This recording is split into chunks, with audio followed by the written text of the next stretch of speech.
गंगा के जल में एकादशी के दिन 7 बेलपत्री डालकर जो नंदीश्वर भगवान अर्थात जो शंकर जी के शिवलिंग के सामने नंदी होता है, उस नंदी के चरण पर गंगा का जल चढ़ाकर बेलपत्री शिव पर समर्पित कर देता है, उसके घर में रुपया रुकना चालू हो जाता है। फिर वो गलत जगह पर नहीं जाता, गलत स्थान पर वो धन जाएगा ही।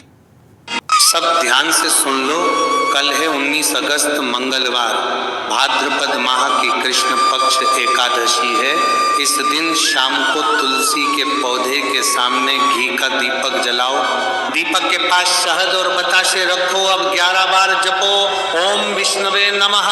फिर तुलसी माता और भगवान विष्णु को शहद और बताशे अर्पित करो। मान्यता है कि इससे घर की दरिद्रता दूर होती है और विष्णु भगवान का अखंड आशीर्वाद मिलता है। बोलो हरि हरि। गंगा के जल में एकादशी के दिन 7 बेलपत्री डालकर जो नंदीश्वर भगवान अर्थात जो शंकर जी के शिवलिंग के सामने नंदी होता है, उस नंदी के चरण पर गंगा का जल चढ़ाकर बेलपत्री शिव पर समर्पित कर देता है, उसके घर में रुपया रुकना चालू हो जाता है। फिर वो गलत जगह पर नहीं जाता, गलत स्थान पर वो धन जाएगा ही।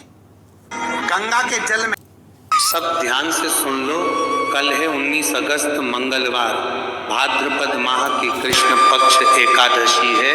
इस दिन शाम को तुलसी के पौधे के सामने घी का दीपक जलाओ, दीपक के पास शहद और बताशे रखो, अब 11 बार जपो ओम विष्णुवे नमः। फिर तुलसी माता और भगवान विष्णु को शहद और बताशे अर्पित करो।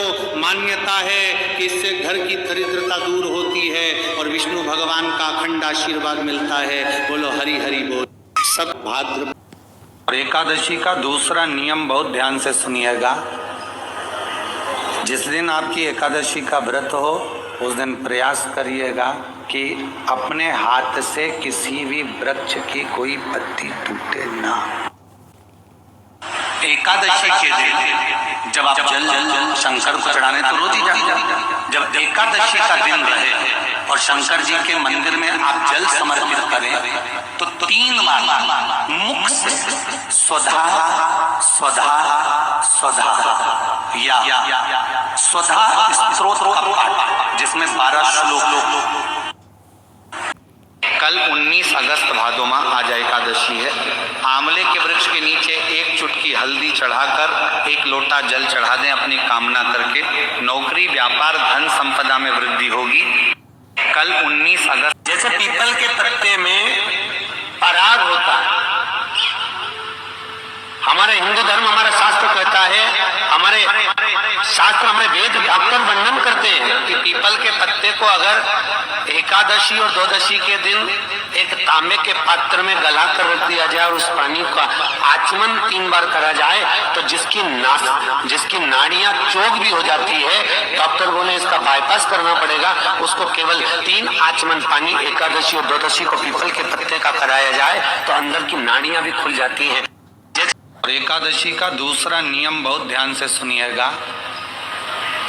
जिस दिन आपकी एकादशी का व्रत हो, उस दिन प्रयास करिएगा कि अपने हाथ से किसी भी वृक्ष की कोई पत्ती टूटे ना।